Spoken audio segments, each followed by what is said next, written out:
Yes, who is Sunil according to Sunil? How do you define Sunil? How do you introduce Sunil to Uh, the world? so it depends on whether this is a question that is a 10 mark question, is a 100 mark question, or 1 mark question. 1 mark question is Sunil is a baby elephant. That's the shortest definition.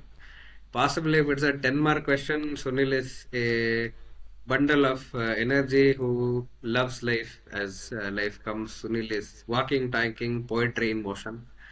If it is a 100 mark question, then this entire podcast is the answer for Then we'll wait for the 100 mark answer. Throughout the podcast, me. we'll dissect the personality Sunil. Yeah.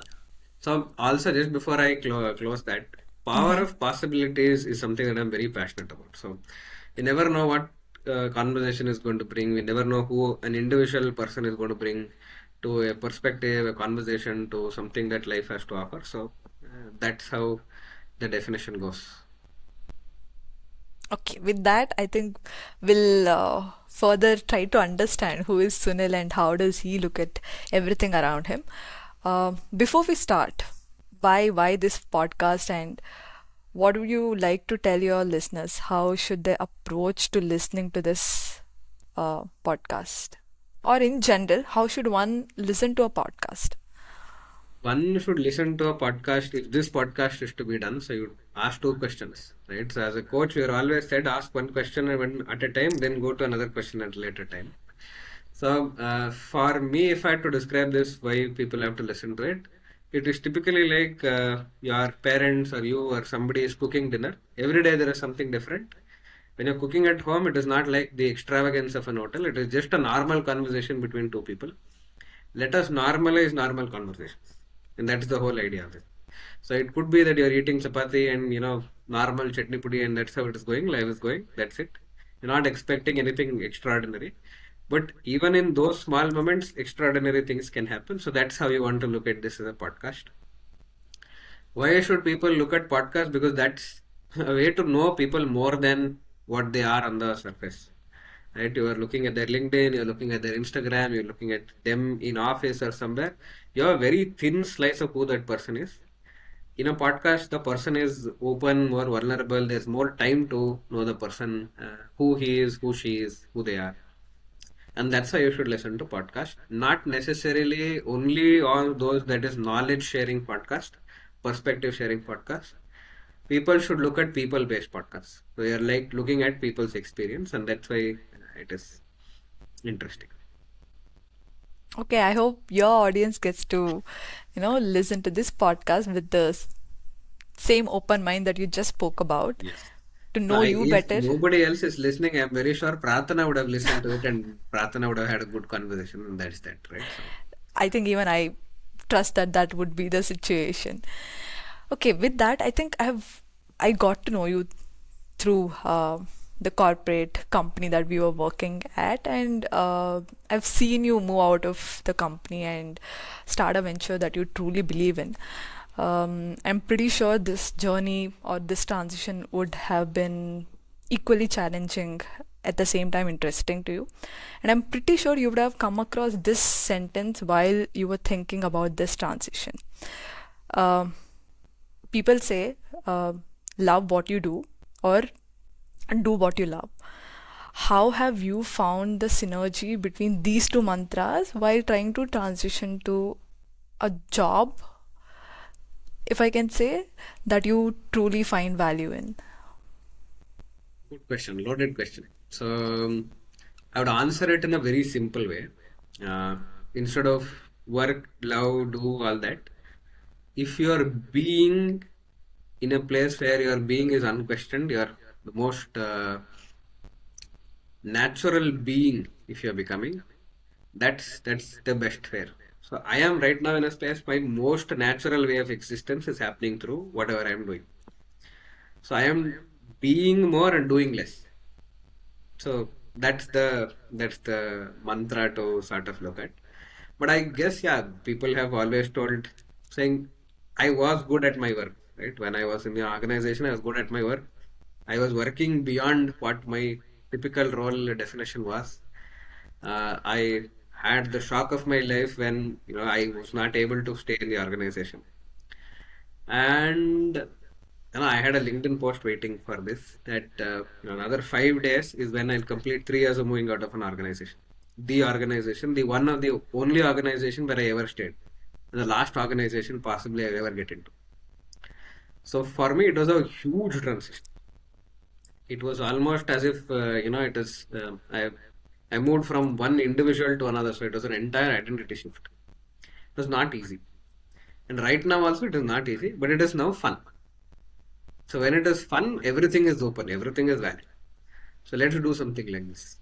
And that kind of a freedom that exists now is absolutely amazing. I don't think I have had that freedom in any of my corporate stints or any of my project stints that I have. I've never had this kind of a like you can do anything. The canvas is open. You can do anything, and you enjoy doing it. There are obviously things that didn't work.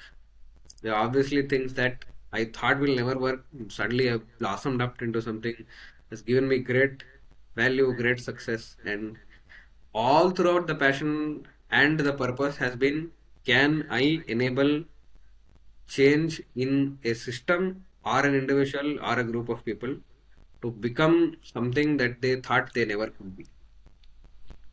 And that continues. That was also there in part of the corporate space when I was there, and now even more so clearer that this is what I want and this is what I'm doing. And it may not be for everybody that this happens. I have found my alignment very quickly. But do you think you pointed out a very beautiful sentence which said you're just being, you're very naturally aligned with who you are. But was it difficult to find this alignment in corporate? Within the corporate framework, how difficult was it to find this alignment? Very interesting question. I was not an overnight success, neither was an overnight quitting. So I didn't quit corporate saying, hey, today I'll just quit. It took its own sinusoidal wave, it had its own harmonics. And it happened in such a way that I would say coaching found me rather than me finding coaching. Typically, the same space that poetry found me rather than me finding poetry. But I went to become an engineer. So I had that as part of my doing. Poetry and coaching has become part of my being. And it did not happen in one single transition. Right? My trajectory was 2011 May I started to write. First time in my life I'd never written before. I started to write. I wrote almost for 8 years continuously through all the internal exams, external exams, practicals, getting into corporate, escalation after escalation after escalation. The first escalation was one person in CC, second 4% in CC, third one 15% in CC, the last one 31 people in CC. So I got through that phase. Writing still continued in that particular phase as well.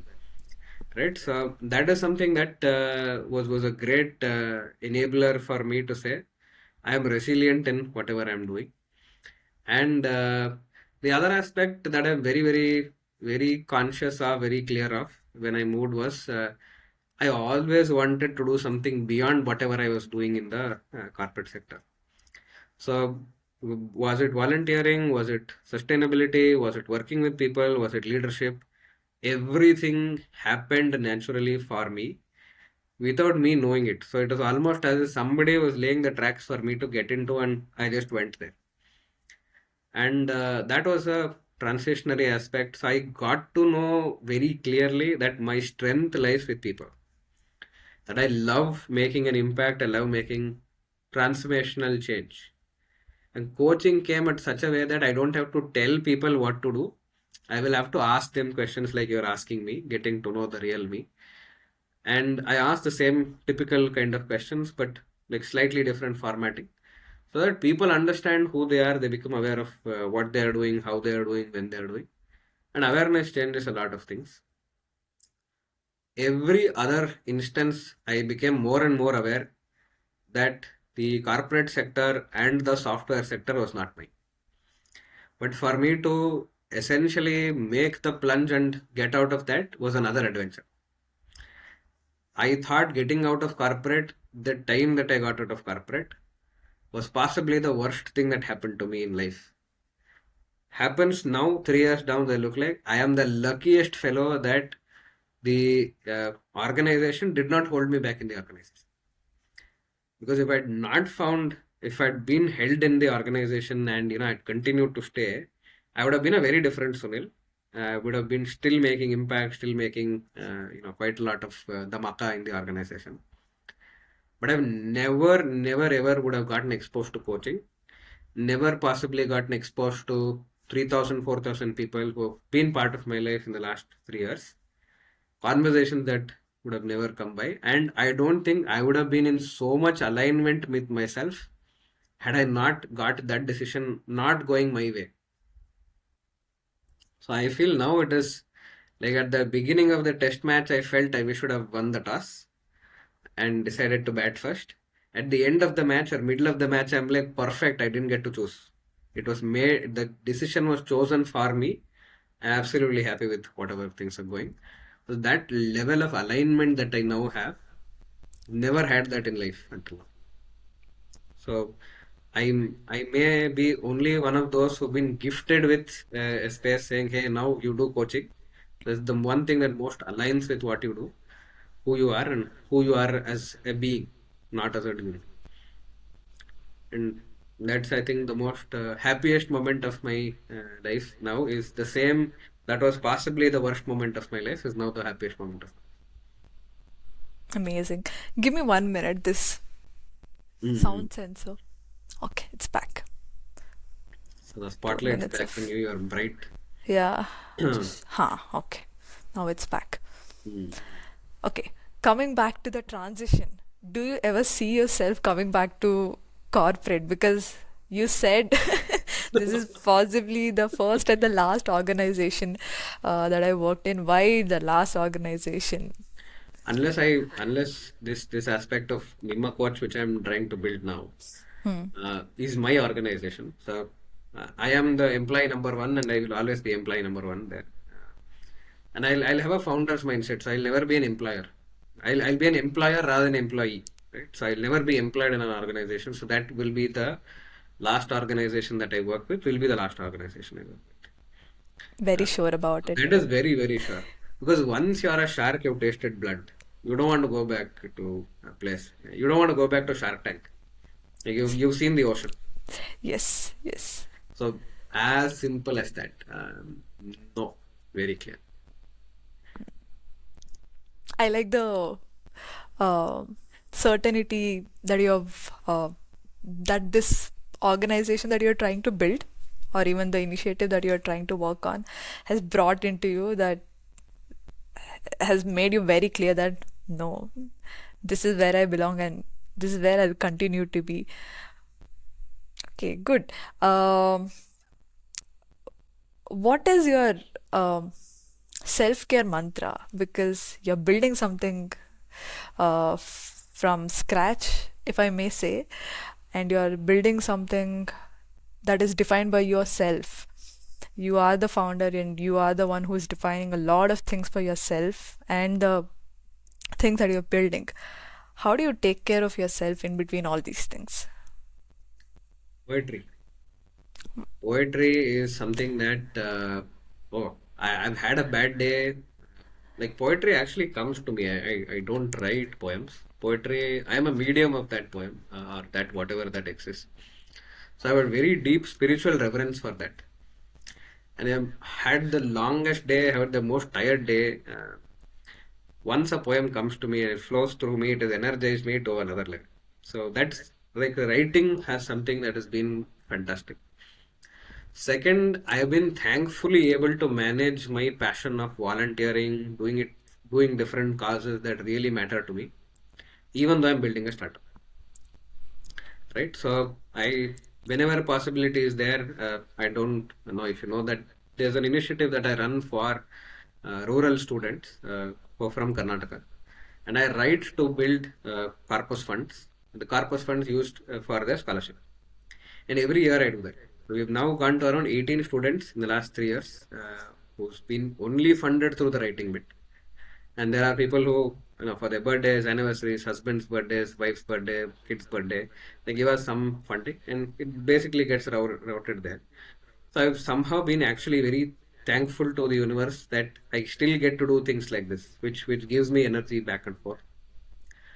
I have reduced my food intake, so I do intermittent fasting. Morning once at around 11 o'clock, I have my brunch, and 8:39 we have our dinner. After dinner, there's a mandatory 30-45 minute walk with my mom. We discuss everything in the world, all kinds of politics, all kinds of gossip. Men gossip.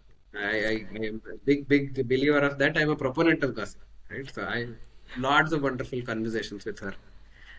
90% of the time I'm pulling her leg, she's pulling my leg, kind of a thing. So that family space is something that really is my self-care routine. So very recently, a new person or a new energy has entered my life. Don't worry, it's not my girlfriend. Uh, my sister's got our pet has come to our life. Name Ah. is an English retriever.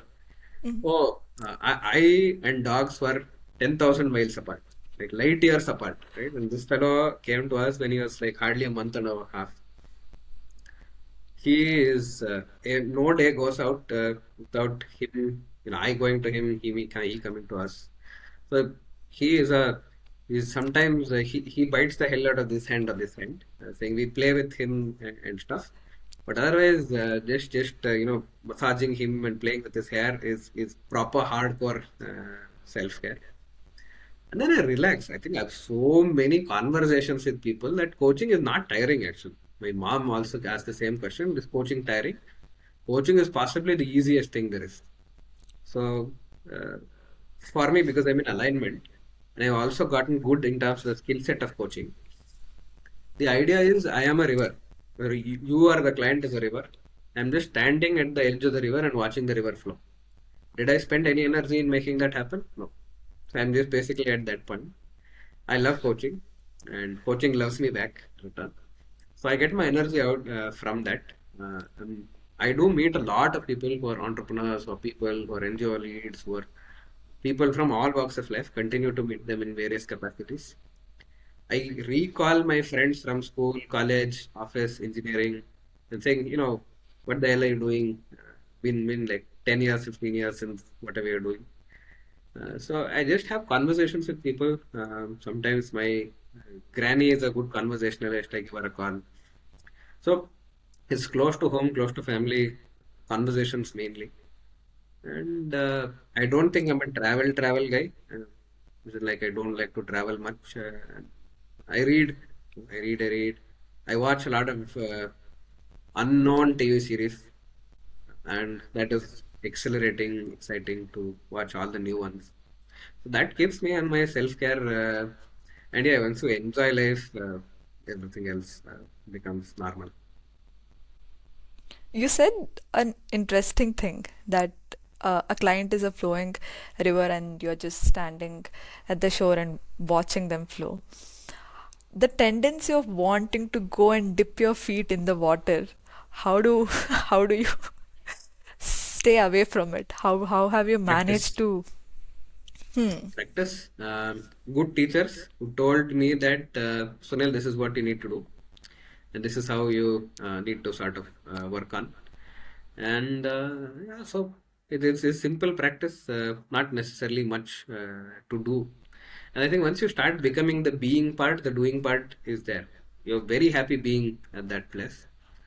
Um, and I think coaching, essentially, the formatting of coaching from the International Coaching Federation says that I don't have to tell you what you need to do. You are already a subject matter expert of your own life. My job is to ask you a few questions that allow you to, the answers come from below the surface, above the surface, wherever, from wherever. I'm just looking at the river and moving. It's flowing. So the desire to dip my feet is something that I've slowly let go of, and I enjoy it. The pleasure is on the sitting of this side of the fence and this side of the screen, and not be worried about what's happening on your side of the screen. Um, because I know you are responsible for your side of the screen. I am responsible for my side of the screen. So that way, Metaphorically speaking, I have built my coaching space in terms of metaphors. And so they act as the most natural thing in life happening. And so it just be is it just is it's a swayambhu state of existence. There is no reason, there is no need for a reason. Just you're just there. Simple. Sitting on the other side, you know and understand your responsibility as a coach, and you're just watching. And you brought up a very important part, which is somebody already knows what they want, or somebody already knows who they are, and you're just helping them by asking questions so that they realize what is it that they need. Often we live in a society or an era where we are constantly seeking self validation. As you said, I might already know what I want, but then I want somebody to tell me, you're right, or yeah, this is what you need to do. What would you tell somebody who's seeking this validation from external source? How do they find their own voice and start trusting it? Very deep question. The difference possibly is in terms of validation, or like I'll put a different way or a sing-song way to answer this one. It's like there's a different joy when you order something online and get it, to versus when you actually cook that food at home. For yourself, you cook it, and possibly for others when you do it. The highest level of joy is when you do something for others. So the highest level of validation is coming from that. That you're doing it for somebody else. You're doing it for yourself, that's a part and parcel of life. Somebody else is doing it for you. They are earning karmic points, whatever that you would like to call it. But this is that space where you're doing it for somebody else. And that's where doing something you stop seeking validation for yourself. And to a large extent, you sort of become aware that you are becoming an instrument for something big rather than you are doing something big. It is happening through me rather than I am doing it. I know it went a little philosophical, right? It went into depth of do your work, Spirituality. life will take care of itself, Yes. kind of a thing. But yeah, there is no problem with being validation. Right? That self-validation is possibly the first step of a 100-step journey. The only delta or the only uh, opening that somebody needs people to be shown, or that awareness that this is step number one. There is hundreds of steps about. So when you start doing, say, once you start ordering to now when you start making it for yourself, then when you do it for others, it's a very deep transition. It's a very deep personal transition, very deep spiritual transition, energy-wise transition. It's a beautiful space, and you become an instrument. Since you brought up the concept of spirituality, from how I understand, spirituality is nothing but taking responsibility of your own self. You might have come across clients who approached you because they want to start taking responsibility for their actions and themselves, but somewhere midway they lose track and now they want to depend on you completely. How do you tackle this situation as a coach? It's a very interesting situation, very valid situation, right? So, from a textbook point of view, from what we've been taught, that we are to be always a neutral party.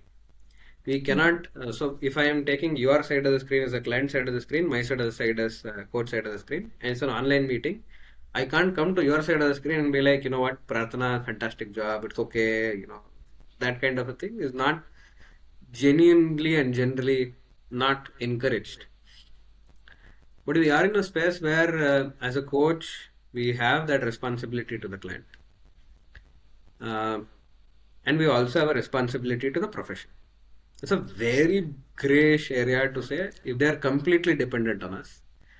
One or two sessions, we usually maintain very little me sharing, very, very high sharing from their end. because there could be a space where something is weighing them down. While talking, they're able to figure it out. Because we are always conditioned in a way that as soon as somebody gives us an opportunity, says, I'm here, I'm like, yes, I'm coming to you. Now, if I'm at home, there's coffee, there's milk, there's, everything there. If my mom is there, I'm not doing anything. I'm like, Amma, you do it. Right? So if mom's not at home and she decides for whatever reason, say you do it on your own, you will do it. You will get there. It is part of your requirement. So clients also, because the question is so loaded, because we don't, in that situation with the client, I would have had some history. I would have known how things have moved. So we still hold that space for them to figure out what they need to do. What is holding them back? What is the weight that they're carrying? What do they need to unburden? What is the cost of holding on? We still ask questions. It is like, for a bad example, but I'll still metaphorically put it. You've gone through life with the cycle and two other side wheels always. Suddenly, when you're getting into coaching, one of the side wheels is off. We've removed one of the side wheels and said that's how we'll go. And as soon as you're wobbling, you're like, I want that back. But if it's really wobbling, I may not be the only support person there is. There could be a need for a therapist, there could be a need for a mentor, there could be a need for a consultant, there could be a need for something else entirely. Right now, the client may need me as an individual and not as a coach, not as a mentor, not any roles. At that point, I'd go with Sunil, the individual, to say, hey, what's happening? Well, how can I help? If the person says, I need your help with this, we go and saying, what help do you need? Where is it? Where do you possibly see as the thread where I can come in and help? So while I'm saying I'm helping you, I'm also not helping you, but I'm helping you help yourself. It happens. And that's also coming back to the cycle example. I am telling you I'm here uh, in terms of that, but your other wheel also has come off at that point. You're now on your own. If you're always doing the helping vice versa, you'll always continue to do. But after some point, the cycle is yours. You learn cycling, you do stunts, everything. So there are some people who've not been exposed to this in their entire life. For them, it will be a difficult space. And we understand that it's part and parcel of our job. We say, yes, that's how it works. Like typically, you said corporate example. When we're mentoring, the first few 6 months, 8 months, your honeymoon period, they're like, yeah, do this, do that, do this, do that. If you still jumping on with us, we'll say, yeah, I think there's some place where we need to actually eventually draw a line and say, yeah, this is it. So, but we have a transitionary phase there and say, now it's not working, now it's working. Have you ever felt any of your client is good enough to take care of themselves and have asked them to, you don't need this mentoring anymore and you can handle it by yourself, or try and see if you can handle by yourself. Have you ever done that? I think I've seen that, as in like identified that they're at that place where they've almost done this. Your mobile is 99.99% charged, right? So they are almost there, but then that one degree transition, they're taking time. And I have not had too many clients that have come by with that. But mostly they're talking to themselves and they're holding on because the coaching now has become a comfort zone and they've moved to 99.9% of it. I just stay with it and eventually they'll realize that the time has come for it and they'll move. So it is like if you're moving from one city to another, you feel that, oh, how am I moving out? Shumoga is my place. I've been to Kavimane or that place. And when you make that journey to the first step on the bus or the train or flight or whatever, you're off. It's another world. But that transition to take that is a long journey. We stay with the client. We say one of the competencies of coaching is to stay with the client, give the client a space, a safe space. They have that space. They can choose to exit at any point of time when they get there. I would have known that, yeah, this coaching is almost reached its end. Do you also see Yeah, yourself do you also see yourself as a teacher while being a mentor? so teacher is a very separate entity. In our definitions, the teacher is a very separate entity. A teacher and a guru are two different things. So our English to translatory aspects a lot getting lost in translation. A guru is considered to be a teacher. Because if you look at it, there is Acharya, then there is Pandita, there is, I think, the multiple layers. I forgot there, I think, 8, 10 layers to somebody being called a guru. So, what we've confused is when our synonymity there is a teacher, there is a guru. Our current day personal understanding of a teacher is somebody who trains, teaches, gives you opportunities to grow while being more of a helicopterish in the same space. Mentor, yes, somebody who is saying, yeah, it's like a big brother kind of a thing. And a coach is saying, yeah, I'm your support, I'm your partner here. We'll take this journey as and when you're ready to take this journey, until when you're ready to take this journey. Very different spaces. But to answer that in terms of no background of saying, do I see myself as a teacher? When I hold the role of a teacher, I'm a good teacher. So I can teach people how to be a coach. Hmm. So it is a learnable this thing. Skill. I can possibly teach people how to write poetry. So I consider myself a teacher in some way or another. What was the last thing that you said right at the right time that changed many things for you? What do you think it is? You have to give me a little bit more context. I am somebody who flows with the river, so I would have gone back into something No, different. this is more from your personal life perspective. When you said something right at the right time, that Mhm. changed situations for you that possibly favored a lot of things for you. Do you remember or recall anything like that? I've had multiple changes in life. I think most of the times I've always been adapting to change. It is like I'm batting in the worst of conditions, batting in the best of conditions. But I've loved batting. I loved, you know, being there in the pitch. It is a test match. Life is a test match, so you will always get good overs. You will always get tough these things. But I think I'm always like I'm not telling my parents this that I have faith in the system, that I have faith in a universe and other things because they will consider it saying why are you not getting married and other stuff. So that's on the lighter note kind of a thing. But I think larger aspects I've always been blessed. I've always been put into situations I thought I will never get out of. But as soon as I got out of those situations, however I got out of it, I'm like, oh, if I can do this, I can do anything else. And those I've had multiple watershed moments, multiple moments of my character being tested. And I'm like, oh, I think I am better than this. I thought I was only this much, but then I have bandwidth for this much, and then I have bandwidth for this much, and then I'm like, I have found that I am the one who's limiting myself, and the world is my oyster, and possibly the universe is something that is calling me. So many situations, right? So my dad, he passed on early, very early on in life. Then there were people with me throughout my this thing, which I acknowledge now, looking back, saying they helped me in terms of my scholarship. They helped me in terms of getting to school.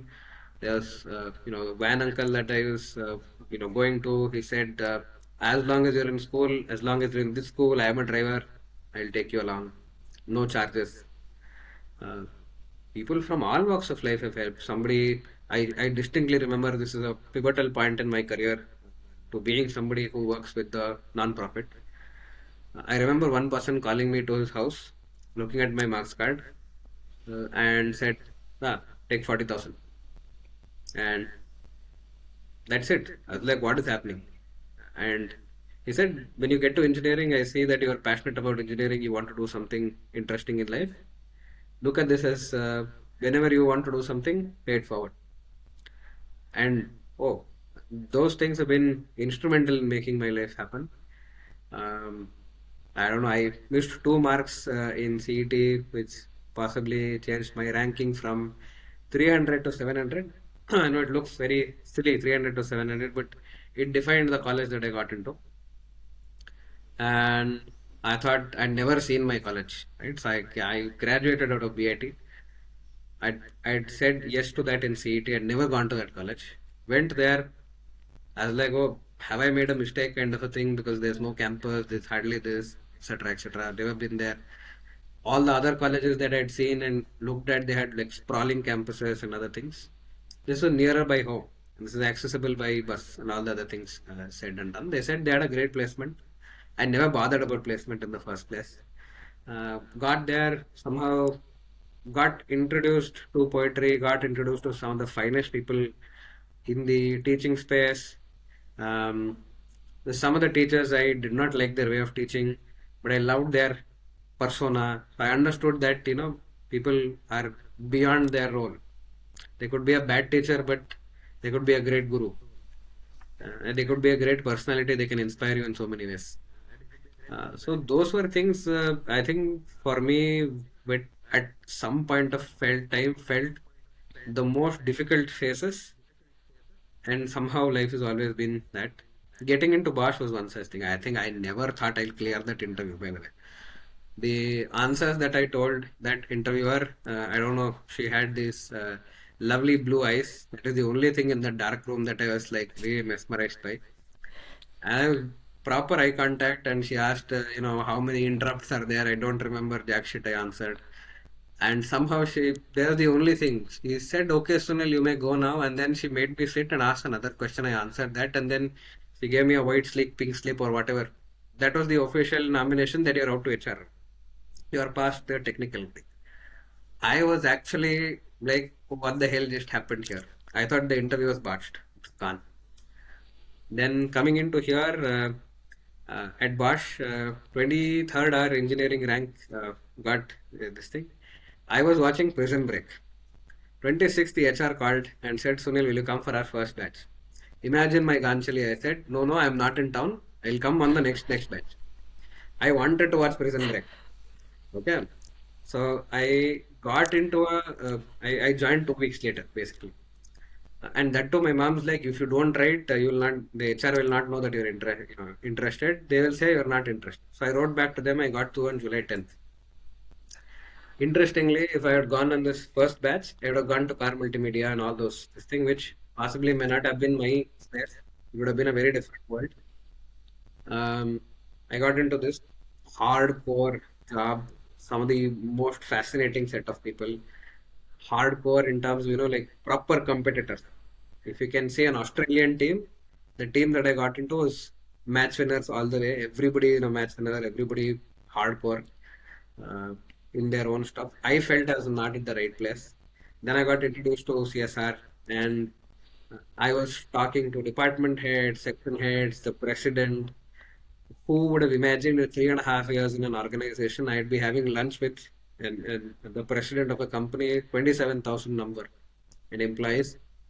And 2 weeks, 3 weeks, or I think 6, 7 weeks down the line, I meet him at another place. He introduces me to his wife and children, saying this fellow is Pungi, he writes poems.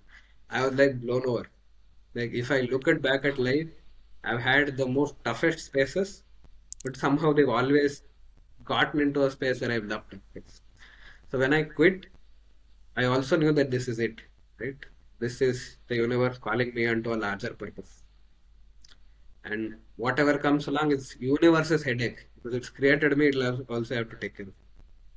So it's a song. As long as I'm enjoying do what I'm doing, and I get to do what I want to do, and be in that space, then everything comes along. I don't know if this was the answer that you were looking for, but that's a good question to ask. If you were given a chance to interview somebody for a podcast, whom would you want to interview and why? Hmm. Oh, like somebody even from the past, even from like, Anybody. ooh, one person is very difficult, huh? But if after first one that's coming in, Sir Arthur Conan Doyle, the founder of Sherlock Holmes. because everybody remembers Sherlock. Nobody acknowledges Sir Arthur Conan Doyle for the character that has lived for so many years. So I would like Arthur Conan Doyle would be my possibly one of the first choices. Um, Somebody who survived Holocaust. I think the uh, Auschwitz or anybody survivor, they are saying, how the hell did you get through? My granny and grandpa, their way of life. Mm, Government school teachers from all across the world, all across India, bus conductors, train drivers. Uh, Podcasting, there's never a person. You are looking for a story in the podcast. So what is the story that you are fishing for? You don't know what you're getting, and that's the mystery part of it. So Arthur Conan Doyle would be my first choice. Shakespeare, Kalidasa. What made you write something like this? What is the background? But why did you have to kill Julius Caesar? Like all like somebody with that kind of a thing. Uh, I don't know. This sounds controversial, but I want to get inside the mind of Adolf. Like what made him do that? What made him do what he did? Like, purely from a like how the hell can people go so wrong kind of a this thing. Like what was that tipping point? Because as much as we acknowledge the right things in the world, we should also acknowledge that there are wrong things in the world and learn from what went wrong there and sort of say, hey, this should not happen again. I will definitely not be interviewing Vijay Mallya. You're very, very clear about whom to not interview. Whom to not? I think, see, celebrities are not my interest. Because what they're being celebrated for is not something great that they've done. I want to work with say see somebody who runs an NGO. Say like I said, prior to running this podcast, I met somebody who retired and started an NGO. They are working with now around 9,000 kids in 145 schools in rural India. I have seen people who are victims of uh, the aspect of acid attacks. They are trying to build. They recreated their life. They brought it to like from minus to zero, and then from there they built it. They now work with others who are affected by a similar fate. They are living beyond their potential. Why do you want to work with some celebrity who has the right set of expressions in a sari or not in a sari, looks beautiful, looks attractive, looks lustful? It's again step one of a 100-step journey. So if you're only happy with step one, I think you're missing out on the real nectars and the real sweet of life. They may have great journeys, absolutely no second questions on it. Just because they are celebrity sons, celebrity daughters, they have the silver spoon in life, does not lessen any of the navigations that they have to do in life. But I feel there are other warriors of life who would need a space where they want to tell their story. And their story is valid, their story is inspiring, their story is fascinating, their story is beautiful, and their stories need to be heard, their stories need to be said. But what do you have to say about people not wanting to um, hear an ordinary story? Because now it's so uh, somebody who's being celebrated is celebrated for a reason, for whatever superficial reason may it be, but that is what the society wants to go behind. Then, how do you think, as a podcaster, would you be able to convince somebody to listen to a normal person, normal individual story?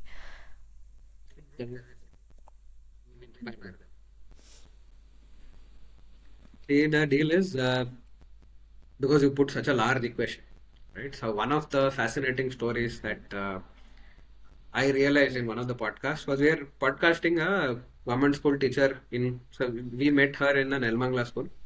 She comes from Shumaga, uh, Sagra. One of the stories she said was she wanted to be a runner, and the government bus was to come to a certain place. She used to wait for the bus to come. Everybody else used to board. She used to give her bag to her friend or something and run behind the bus so that she reaches the school faster than the bus. Do any of your celebrity stories going to give you such fascinating, real, authentic, original, 100% fun stories? she had actually burnt down an entire godown of hay in while growing up, while playing I Spice or whatever that you get to play. Do you think there are stories like that deserve a listen? Then my job is to bring it to you. And my job is not whether you're listening to it or not. My job is to bring so many of those stories to you that you no longer can ignore it. So that's how it is. So that's as simple as it. It is brute force algorithm. I am meeting people. So most joyous aspect, like I said, this podcast may be something that is interesting, not interesting. But for you and me today, we are in our own universe. We are in our own dance. And for you and me, it is giving meaning. And that is first level already done. Whether it goes to 10 people, 100 people, 20,000 people, 40,000 people, 90,000 people, I don't care. As long as it is going to one person, it has made a difference to me. It has made a difference to you. It's not made a difference to you also fantastic. It has made a difference to me. I can sleep peacefully at the end of the day. But will you be able to recollect some of these stories? You said we've lost the touch with ordinary because everything right now is extraordinary. And growing up as kids, your nanny or granny giving you that kaitutu was like gold. You could never put a price to that. Like even now, like I remember my grandpa. So he used to come and sleep on my lap. And our my job was to, like his head was anyway bereft of hair, only one or two. But he liked it when I was just, sitting with him. And after he's passed on 4 or 5 years down the line, it's something that is irreplaceable. There is nothing like an like that can take me back to that particular place, that particular person. To a large extent, a podcast is like when Bhishma died and when say Ravana died. Lakshmana and the rest of the Pandavas in the vice versa this thing analogically went and said, "What's your story? What's your wisdom?" So podcast is in a way preserving generational wisdom, generational stories, generational anecdotes. After our parents' generation is gone, the kind of stories that they got exposed to will never come to us. After we are gone, the kind of generation, the stories that we got or we led will never be introduced to the rest of the generations. And growing up as kids, sitting with our granny, grandpa, whoever, no electricity, less electricity, only candlelight, getting bitten by mosquitoes. They're telling you the same old story of Ramayana, right? So you'll hear hundreds and thousands of versions of Ramayana, but you'll always love your granny's or grandpa's version of Ramayana. You'll always love it when your mom feeds you, or your dad looks at you and says, "Well done, beta," kind of something, or vice versa. Dad feeds you, mom says, "Well done, beta."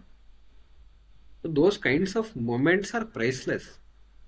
There's one reel recently going around. Somebody had to play some football final or something, and then he said, "I'm going back home for the witnessing the birth of his child." There's some controversy: should he have gone? Should he not have gone? You get to be dad in life only one or two times, right? It is the most fascinating thing I'm told because I know I've never been a dad for babies, human babies, but I've been a dad, mom, uncle, auntie for 7,000 plus poems, 200 plus short stories. So I know how a generation or of something that is coming that goes through you and you become a palaka of something, you become a medium of something, how it changes. So I think the moments that we need to capture are this. It's not the most fascinating hikes, most greatest of these things, and I think we've forgotten to switch off and live life not for Instagram and not for instant validation. The slow life, the hard life, the uh, life where nothing seems to be moving, where everything seems to be moving. That's the best life there is. The most craziest of nectars is in that. So yeah, that's how I answer. I hope we all learn to normalize normal things as you started this podcast with. Yes. Yeah. I have one last question for you. What do you think about second bests? We have always known about the leaders, the ones who made it to the top, the ones who are always at the front. But there's always a second best who is probably walking a little behind the first. What do you have to tell those, and what do you think about those? Shared this example to a lot of people. Um, so, like I said, the CET ranking, I got my CET ranking 600 to 70. Like I said, 34th question, I'd marked it 35. 34 was also wrong, 35 was also, like one mistake led me to lose 2 marks. Right, I am happy at 670. My friend who I helped pass in mathematics had a phone number CET ranking. He called me, Maga, you made me pass. I've got 35 in mathematics. So life is not basically measured by the first person, second person, third person, whatever. Whatever number, if you feel that is a number you wanted to be at, your journey is fixed. You are putting so much effort into it and you come up short, you always respect the other person who is there in that place who's better than you. And the whole aspect of CET, right? So I had a friend of mine who had got possibly 3000. And I was of the ranking that, look, Karnataka, there are possibly 10 lakh people who would have written CET that year. In that 10 lakhs, I am in the top 1000, in the top 700. I never thought there are 649, 669 people above or beyond me. I thought I am already raised to more than 10 lakh plus people. So it is always about perspective. So it is always about perspective. For somebody who is heavily competitive, that competition is always going to be there. But if you're competing with yourself, you're always the best person of always. So we have this famous meme, right? So who remembers who was the first person who had landed on the moon? Who was the second person who landed on the moon? Nobody remembers the second person.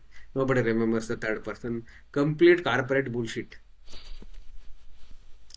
You see, if you have done a good deed, sometimes your own family will not remember.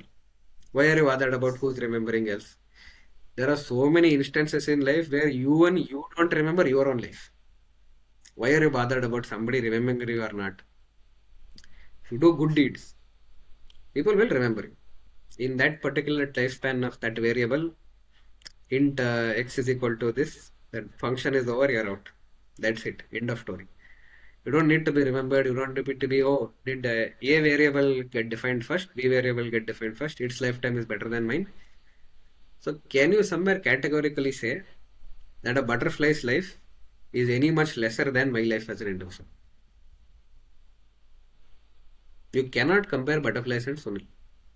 You cannot compare a rat's life and a giraffe's life. Why are you comparing against somebody else? Their journey is different. He may be feeling at the top of his game, the first person to do something, the greatest that ever lived. He may have imposter syndrome. He may be jealous that you are number two. He is always number one. We have to always maintain number one. So he is under heavier pressure. If you are number two, it is okay. That fellow is anyways there. Competition versus feeling number two is different. Competitive spirit to be, be the best version there is, I have no problem with that. But if you're saying I am number two and overman will remember me 2, 3 generations later, they will also not keep your pintas. So, right? So you're out. You're out from that. So why do you want to be bothered whether this is that, that is that? This famous poem called Osmandias. Here lies my greatest kingdom and stuff like that. In middle of nowhere, middle of a desert, there lies a statue called Osmandias. He says, "Here is my kingdom, right, left, center, everywhere." It is middle of desert. Nobody is there. Hardly anybody to see a proclamation. It's a broken down statue. Life is like that. Why are you so bothered? Chill, maru. Don't be competitive. No, 100 years down the line with AI, if I now feed AI saying Sunil was the first person to land on the moon, 100 years later, Sunil is the first person to land on the moon. Then nobody will remember Neil Armstrong. Why are they bothered? We are saying we are assuming that we are the first species to ever have been on the earth. We are possibly the only thing that is countable as life. Whatever that America does is the only right valid thing to do. Bullshit it is. So as long as you own your identity, that the journey is inward, you will never feel I am second, I am third, I am fourth, I am fifth, I am sixth. So this closure of that story, my friend's mom with that 4,000 ranking, they said, look at you, there are 4,000 people above you. And I was thinking, I am better than 10 lakh people in the world, in Karnataka. So my perspective, I was the happiest person in the world. I never thought, oh, there are 669 people beyond me. I was like, to hell with them. I am at 670. My life. I have to live my life. If I have indigestion, I have the one who's going through it. Somebody else's indigestion, their indigestion. My indigestion, their indigestion. Indigestion is same, but the thing is there. So, so that's how life is. You cannot compare that. So There's only a inward journey. There is no numbers, comparison. number first, number second. Yeah, so there's no glory in numbers. As long as you've lived a glorious life, fantastic. You define your life. Don't Beautiful. let anybody else do it. And sometimes life gets defined for you. Enjoy it, fit into it. मजे करो, खूब से. Flow. Flow with that river. Wherever it is going, it will take you to the ocean at some point of time. You'll come back as a river, droplet of water, and you run through your journey. And like this famous poem, the men may come and men may go, but I stay on forever. So there's always like that. What is this drop trying to let go of in the coming year? Oh wow, what a poetic question. Oh, let go of. Hmm. I think there is somewhere a space saying, especially for me, in terms of how much of money is in the bank, I sort of find a comfort in that space saying, oh, I think with this amount of money, I'm generally safe. I don't have to be bothered about that kind of money. Um, I think letting go of that fear of saying, oh, what if shit happens? What if I lose money? How will I live? What will happen? There's a very small but very significant doubt or question that sometimes is around money. I'd like to let go of that by making so much money that the question is no longer there. I was I not want to expecting the retire. twist. I want to retire net in the next 7 years, and Hmm. to a point where I will not work for getting money. I will work for money will work for me. To a point where I am doing things that is essentially getting that money exchange is coming into my life, but it defines a lesser priority in life to say, hey, I think my base is set. I can do bigger things at play. Which possibly could be more volunteering, more fundraising, more change, more impact. Could be less work and more meditation, more spirituality, possibly finding a partner. Uh, all that can come into life. Whatever is meant and destined to be life at its most pristine, most amazing. So I think I don't know what else to let go of. I'd rather look at it saying, where am I getting to? That the drop that falls into the ocean or that drop that falls into the mountain, what it is journey, where is it taking? So from which of Himalayas ghats will it find its way to Ganga and possibly from Ganga to possibly somebody taking it as a lota coming to Bangalore and sprinkling it on somebody's head and that going somebody's drain, finding itself to Rushbavati and touching the feet of Hanuman at one of these temples, and then reaching somewhere, getting into a sewage treatment plant, getting evaporated, and finally making its way back somewhere else. Life has its way. Go with it. Let go. I think what I've let go of, which very, very strongly and continues as a process, is that life should only happen like this. I've let go of that. To a large extent, it should only go like this. I keep telling mom saying, it's okay if I don't get married. I made my peace with that. My marriage does not define who I am. And getting married also does not get define who I am. So it's just an event, it's a milestone event. So that kind of awareness, that kind of entity, yeah, we've got to that space. So I really hope you let go of whatever you are planning to let go of. Uh, if not that, at least like welcome everything that you're looking forward to in let go life. and embrace. Embrace Yes. whatever is coming to life, Yes. whatever comes along. And sometimes you are like, you have no choice in the matter. Uh, You get to situations where you want to go to Antarctica, but then you end up in Iceland. So That's a bigger picture for you to live for. You never know. You never know, and sometimes you'll have to see, like I said, now getting out of the corporate at that point of time had to be the pinnacle of failure. But now, if I'm looking at it, if I had any other script, I'm like, don't give me any other script other than this. Like, this is the best thing that happened in life. Yeah, so You know, I'd say every that's time I speak to somebody who's trying to live a very thoughtful life, considering, being considered towards every step they take ahead, there is a very sense of, grounding that I feel. And I think speaking to you today, it's another level that I've found. And I'm so, so glad that you have found a job. I don't know what else to call, but then a purpose. Maybe because I'm still in a job, I see everything like that, but maybe a purpose, if I have to put it in your way, that you truly feel called to, that you truly align with. And I wish you and the droplet that's now probably is at the Himalayas reach through, move through all possible ghats and experiences and finally reach where it is meant to reach. And that's it. And thank you for taking out time to have this wonderful conversation. think, yeah, because this is again power of possibilities. I think we never rehearse these questions.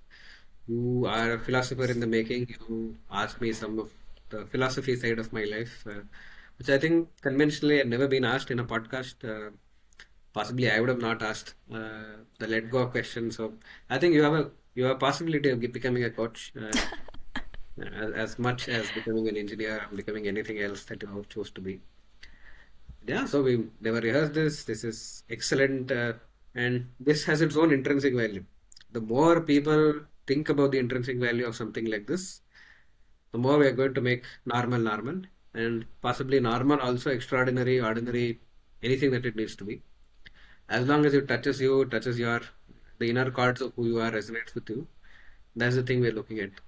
At all points of time, we're trying to resonate with something inside you that's either active, dormant, or you don't even know that it existed. If you have made that vibration, my job today and your job today is done. And I hope because you've asked interesting questions, I have answered most honestly and most authentically. It will touch somebody.